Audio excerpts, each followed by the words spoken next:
14వ అధ్యాయము 17వ వచనం నుండి 24వ వచనం వరకు. మీరు తర్వాత చదువుకోండి, నేను దాన్ని నార్మల్గా చెప్తాను. 17. కదర్లయామెరు అతనితో కూడున్న రాజులను అబ్రాము ఓడించి తిరిగి వచ్చినప్పుడు వెంటనే సొదొమ రాజు అతన్ని ఎదుర్కొనుటకు రాజులోయను షావేలోయ మట్టుకు బయలుదేరి వచ్చాను. షాలేము రాజైన మెల్కీసెదకు రొట్టెను ద్రాక్షరసమును తీసుకుని వచ్చాను. అతడు సర్వోన్నతుడగు దేవునికి యాజకుడు. అప్పుడు అతడు, ఎవరతడు? 18వ వచనం, 18వ వచనం. ఎవరతను? షాలేము రాజైన మెల్కీసెదకు రొట్టెను ద్రాక్షరసమును తీసుకువచ్చిన ద వర్డ్ వాక్యమై ఉన్న అని అర్థం వస్తుంది.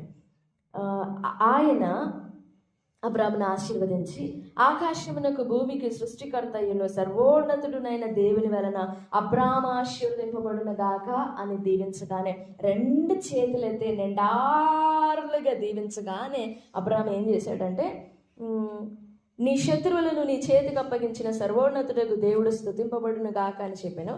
అప్పుడు అబ్రాము అన్నింటిలో ఇతనికి 10వ వంతు ఇచ్చాను. 21వ వచనంలో సొదొమ రాజు వచ్చేసి ఒక మాట అడుగుతున్నాడు. ఆ మాటను ఆలోచన చేద్దాం. 21వ వచనం. సొదొమ రాజు వచ్చేసి, మనుషులను నాకిచ్చి ఆస్తిని నీవే తీసుకో. ఏం చేయాలి? మనుషులు నువ్వు తీసుకొని వచ్చావే, ఎవరిని? నువ్వు అలవర్చుకున్నావే నీ స్వభావము, నువ్వు అలవర్చుకున్నావే నీ బుద్ధి, దేవుని ఎదుట రూపించుకున్నావే నీ బుద్ధిని, అది నాకు ఇచ్చేసి ఈ మెటీరియలిస్టిక్ థింగ్స్ అన్నీ నువ్వే తీసేసుకో. I will grant you graciously. నా మాట అర్థమైతే స్తోత్రం చెప్పండి. హల్లెలూయా. I will, with my intention, with my whole heart, I'll give you everything. Whatever you need, take it away. Take it. I'll graciously send it to you. I'll send it off to you, but give me your character. Give me your 318 characters, which you have trained, and which you have armed, and which you have experienced, and which you have learned by the Lord. Give me them. I want them. I need them. నాకు అవి కావాలి. Give me them. What should Abraham do? Should he give them away and take all the treasures of that king, Sodom? Should he take them? Yes or no? Should he? There are so much of treasures. Just, I don't need any of them, not more of them, just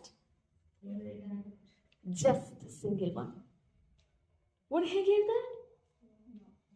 Even if he dies, even if he becomes ashes, he doesn't give any of the characters he has learned, armed and trained before the Lord. ఒక్కటి కూడా ఇవ్వడు. మనమా ఎన్ని పెట్టేసి ఉంటామో తాకట్టుకి, ఎన్ని పెట్టేసి ఉంటామో తాకట్టుకి. నా మాటలు అర్థమవుతున్నాయా? అర్థమైతే స్తోత్రం చెప్పండి. హల్లెలూయా. సొదొమ రాజు వచ్చేసి మనుషులందరినీ నాకు ఇచ్చేసి, అసలు నా దగ్గర ఉన్న ఆస్తి అంతా అసలు పిన్నీసి కూడా వద్దు, నాకు నూలు పోగు కూడా నేను ఉంచుకోను, తీసేసుకో. నాకు ఏం వద్దు అబ్రహాము, నేను నీకు ధారాళంగా ఇచ్చేస్తున్నాను. నేను నీకు ఇచ్చే వాటి అన్నిటి వలన ప్రపంచంలోనే ధనవంతుడు అయిపోతావు నువ్వు.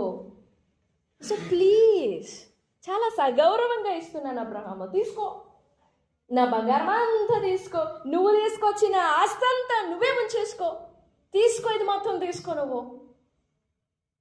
కానీ నువ్వు అలవర్చావే, నీ ఎంట పుట్టి పెరిగి అలవర్చబడిన వారు ఉన్నారే, వాళ్ళని మాత్రం నాకివ్వం. 318 మెంబర్స్ ఇస్తాడు అబ్రహాము. అబ్రహాం ఏమంటాడో చూడండి, 22-23.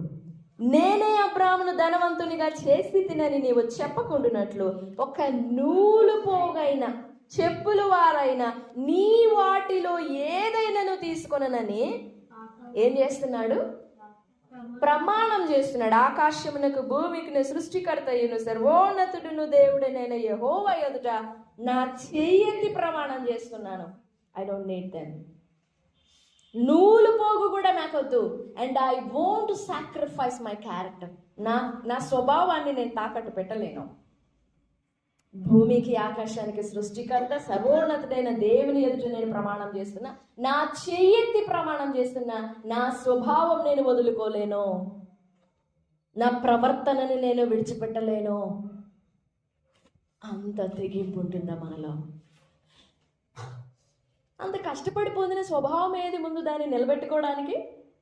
మనుషులను నువ్వు తెచ్చుకున్నావు కదా. ఏ మనుషులతో నన్ను నా వారందరినీ జయించావో, మా మీదకు వచ్చిన రాజులను సైతం నువ్వు జయించావో, ఆ మనుషులను నాకు ఇచ్చి ఈ ఆస్తంతా నువ్వు పట్టుకొని వెళ్ళిపో. ఎందుకంటే వాళ్ళు చాలా నేర్పరులయ్యా. అస్సలు భూమి మీద నేను అలాంటి వారిని చూడలేదు. సో నాకు వాళ్ళు కావాలయ్యా. Materialistic things. అపవాది ఈ భూ సంబంధమైన వాటి కొరకు, ఇహ సంబంధమైన వాటి కొరకు, ఈ ప్రకృతి సంబంధమైన వాటి కొరకు, ఆత్మ సంబంధమైన సంగతులను త్యాగం చేసే, ఆత్మ సంబంధమైన సంగతులను తాకట్టు పెట్టునట్లుగా ప్రేరేపిస్తుంది. నిలబడలేదు. నెంబర్ 1, అబ్రహాము దేవుని స్వభావములను రూపించుకున్నాడు. 2, రూపించబడిన స్వభావాన్ని ఏ మాత్రం పోగొట్టుకోవడానికి ఇష్టపడలేదు. నూలు పోగు కూడా నాకు అక్కర్లేదు. లేకపోయినా పర్వాలేదు, తిండి లేకపోయినా పర్వాలేదు, చచ్చిపోనైనా చచ్చిపోతా, కానీ నా స్వభావాన్ని మాత్రం నేను never. It's never going to happen. You just lose, go away. I'm not going to bow down, and I'm not going to give up my character. ఎన్నిసార్లు మన స్వభావాన్ని విడిచిపెట్టేస్తాం? We know that we have to act according to the word of righteousness. నీతితో నడవవలసిన పరిస్థితి అని మనకి తెలుసు. Still ఏదో దాటిపోతాం. తెలుసు నీతి. ఎందుకంటే దేవుని వాక్యం మనల్ని ఎప్పుడు అనాథులనుగా విడిచిపెట్టలేదు. ఎప్పుడు ఎలా ప్రవర్తించాలో, ఎప్పుడు ఎలా నడుచుకోవాలో దేవుని వాక్యం సూటిగా మాట్లాడుతూనే ఉంటుంది. వాక్యం మాట్లాడుతూనే ఉంటారు. ఎప్పుడు అనాథులనుగా విడిచిపెట్టరు. అమ్మో అలా నడవాలని నాకు తెలియదండి అని ఎవ్వరు అనడానికి లేదు. అమ్మో అలా మాట్లాడకూడదని నాకు తెలియదండి, అలా చేయకూడదని నాకు తెలియదండి అనే అవకాశం ఎవరికి ఇవ్వడు దేవుడు. ఆ మాట ధైర్యంగా దేవుని సముఖమునికి వచ్చి చెప్పు, దేవుని ముఖము ఎదుట చెప్పు. ఆ మాట నాకు తెలియదు అని ఎవరికి తెలియదు? మనస్సాక్షిలో ఎవరిని గుర్చట్లేదు మనస్సాక్షి. నీతేదో తెలియదు మనకి, దుర్నీతి ఏదో తెలియదు మనకి, స్వనీతి ఏదో తెలియదు మనకి, లోక సంబంధమైన కార్యాలేవో తెలియదు మనకి, ప్రకృతి సంబంధమైన విషయాలు ఏవో తెలియవా మనకి? నాకు తెలియవని చెప్పండి. తెలిసి నువ్వు వాటిలో పాల్గొంటున్నావు, తెలిసి నువ్వు వాటిని నడుచుకుంటున్నావు అంటే ఏంటి దాని అర్థం? నీ స్వభావాన్ని తాకట్టు పెట్టిన నువ్వు, నీ స్వభావం దేవుని వలన నీకు ఇవ్వబడిన నీతిని తాకట్టు పెట్టే నువ్వు రేపు దేవుని తాకట్టు పెట్టమని గ్యారంటీ ఏంటి? నా మాటలు అర్థమవుతున్నాయా? ఈరోజు దేవుని వలన, ఆయన రక్తము వలన వచ్చావు ఆయన సన్నిధికి. ఆ సన్నిధికి వచ్చి ఆయన యందు విశ్వాసం ఉంచటం వలన నీతి కలిగింది. ఆయన యందు విశ్వాసం ఉంచటం వలన దేవుని బిడ్డలు అనబడుతున్నాం. ఆ పేరుని అమ్మేస్తున్నామే. ఆ పేరుని దేవుని బిడ్డలము, పరిశుద్ధులమని ఆ పేరుని అమ్మేస్తున్నాం, తాకట్టు పెట్టేస్తున్నామే. రేపు దేవుని పెట్టమా?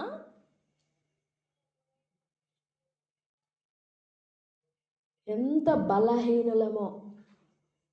బలహీనం అనేది చెప్పుకోదగిన, ఘనంగా చెప్పుకోదగిన విషయం కాదు, సిగ్గుపడవలసిన విషయం. అది ఒక్క ప్రవర్తన నిలబెట్టుకోవడం చేత కాదా? వీలు పడదా? సాధ్యం కాదా? ఎన్ని అలవర్చుకున్నాం మనం? తాకట్టు పెట్టని స్వభావాలు ఏంటి చూపించు. లోకానికి రాజీ పడని క్రియలు ఏంటో చూపించు. లోకమునకు అపవాది ఎదుట తల దించని క్రియలేవో చూపించు. చూపిస్తామా మనం? దేవా, ఇదిగో నేను లోకం ఎదుట తలదించలేదయ్యా, రాజీ పడలేదయ్యా, ఇదిగో నా కార్యం. నీ ఆత్మ నాకు సహాయపడటం వలన నేను ఇలాగ నడిచాను. ఏది సాక్ష్యం? ఇజ్రాయేలు ప్రజలందరిలో ఏలియా చెప్పగలిగాడు, నేను ఒక్కడనే రోషం కలిగి ఉన్నాను. I'm the one and only jealous person. Jealous నేను ఒక్కడనే రోషం కలిగి ఉన్నాను. ఏదండి దేవుని విషయంలో రోషం ఏదండి? ఈ సంవత్సరం అంతట్లో 2025 సంవత్సరం అంతట్లో ఎన్ని సందర్భాలలో రాజీ పడిపోయి ఆయన గాయం రేపేవో గుర్తు చేసుకో. వాళ్ళేమనుకుంటారో, వీళ్ళేమనుకుంటారో, మనుషులేమనుకుంటారో, పక్కన కూర్చున్న వాళ్ళు ఏమనుకుంటారో అని ఆలోచిస్తున్నావి కానీ నీ కొరకు ప్రాణం పెట్టి గాయాల పాలైన ప్రభు కనపడట్లేదా? అందరూ లోకమంతా కనపడతారు మనకి. తల్లి, తండ్రి, అక్క, అన్న, చెల్లి అందరూ వాళ్ళు ఫీల్ అవుతారేమో, హర్ట్ అవుతారేమో. వాళ్ళకి కొంచెం కూడా నొప్పి తగలు. వాళ్ళని చూసి వాళ్ళ కొరకు నువ్వు కాంప్రమైజ్ అయిపోయి చేసేస్తున్నావు అన్నీ. మరి గాయపడిన ప్రభు కనపడట్లేదా? సిలువ వేయబడి మొండ్ల కిరీటం ధరించిన ప్రభు కనపడట్లేదా? ఎందుకు కనపడట్లేదు?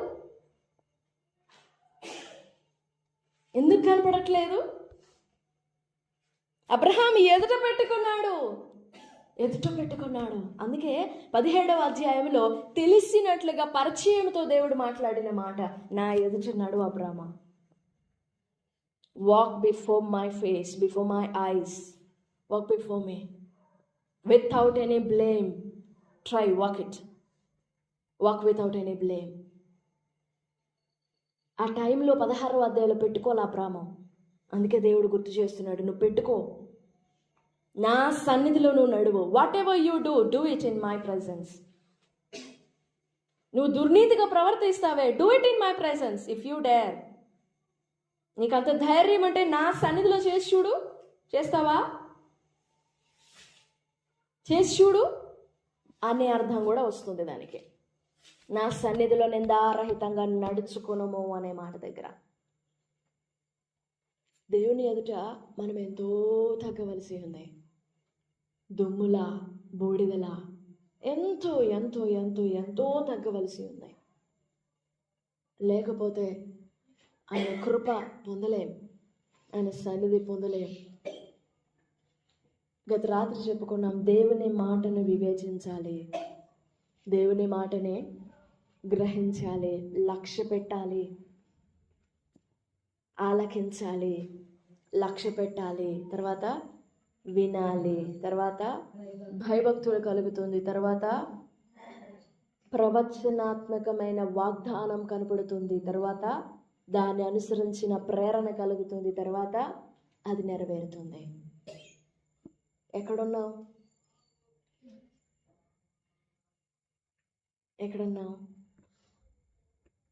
ఆలకించడం, లక్ష్య పెట్టడం ఉన్నామా? ఈ రాత్రి ప్రభు సన్నిధిలో సమాధాన పడదాం. అబ్రాము ఏమైనా చేసుకో, నూలు పోగు కూడా నాకు అక్కర్లేదు, నా వారిని మాత్రం నేను ఇవ్వను. No, it's not going to happen. I'm not going to give them to you. నా స్వభావం అమ్మివేయ ప్రయత్నించట్లేదు. ప్రభును అమ్మేశాడండి 30 వెండి నాణేల కోసం. భూ సంబంధమైన క్రియలు చాలా భయంకరమైనవి, భారమైనవి, బరువైనవి, ముంచేస్తాయి. దేవునికి ఎంతో దూరంగా నిన్ను ఈడ్చుకొని వెళ్ళిపోతాయి. భయంకరమైనవి అవి. బలహీనమైనవి అనుకునేవో కాదు, చాలా భయంకరమైనవి. నీ ఆత్మను చంపేస్తాయి, ఎండిపోజేస్తాయి, ప్రాణం ఎండిపోవునట్లుగా చేస్తాయి. చాలా భయంకరమైనవి అవి. నిన్నెంతో హీనపరుస్తున్నాయి. భూ సంబంధమైన, ఇహ సంబంధమైన క్రియలు, లోక సంబంధమైన క్రియలు, లోక సంబంధమైన ఆలోచనలు నిన్నెంతో కృంగదీస్తున్నాయి. అది నీకు అర్థం కావట్లేదు. బలహీనపరుస్తున్నాయి, అయినా వెలగట్లేదు. నాశనం తీసుకొస్తున్నాయి, వెలగట్లేదు. ఈ రాత్రి మేల్కొందామా ప్రభు సన్నిధిలో? దేవా, నన్నెంతో హీనపరుస్తున్నాయి అవి, నిన్ను నాకు దూరం చేస్తున్నాయి, నన్ను నీ నుండి దూరం లాక్కెళ్ళిపోతున్నాయి. ఎవరు వచ్చి మనుషులు లాగరు. పొద్దున చెప్పుకున్నాం కదా, మనం ఓడేది within our will, within the bedroom of our will, not outside. మన చిత్తము అనే భూమి మీద ఆ రహస్యపు గదిలోనే ఓడిపోతాం మనం. ఆ తర్వాత బయట ఓడిపోతాం. Defeat is not outside, within ourselves. Victory also, it's not outside, it's from within, inside. లోపల నుండే జయం, లోపల నుండే ఓటమి. సాతాను బయటికి తీసుకొని పోయి మనల్ని పడవేయడు, లోపల పడేస్తాడు. పండు తినక మునిపే ఓడిపోయింది అవ్వ, పండు తినక మునిపే చచ్చిపోయింది అవ్వ. తినక మునిపే, తినిందాక అవసరం లేదు, అంత టైం అవసరం లేదు. ఎప్పుడో స్టార్ట్ అయిపోతుంది విషయం యొక్క వర్క్. పాయిజన్ ఎప్పుడో స్టార్ట్ అయిపోతుంది. అది దాని సిమ్టమ్స్ మనకు కనపడడానికి టైం పడుతుంది. ఒక్కోసారి 5 minutes, 10 minutes, 1 hour, 2 hour, 3 hours, 4 hours, ఒక డే అంతా పడుతుంది. కనపడదు అప్పుడే, సిమ్టమ్స్ అంత తొందరగా కనపడవు. లోపలే స్టార్ట్ అయిపోయి ఉంటాయి. ప్రభు సన్నిధిలో వేడుకుందాం. దేవా, నిజంగా నీ సన్నిధిలో నేను నా స్వభావము, నా బుద్ధి నేను ఎన్ని అలవర్చుకోవాలో. ఐఎమ్ నథింగ్, ఏం లేదు. నన్ను కడుగు, నన్ను శుద్ధినిచ్చే, నన్ను రిక్తునిగా చేయి, నాలో నింపు నీ స్వభావము. లోకానికి రాజీ పడకుండా, లోక క్రియలకు, లోక సంబంధమైన వాటికి రాజీ పడకుండా, వాటికి నేను లొంగకుండా, మరలు కొల్పబడకుండా, ఈడువబడకుండా నాలో దిద్దు, నాలో రూపించు నీ స్వభావము.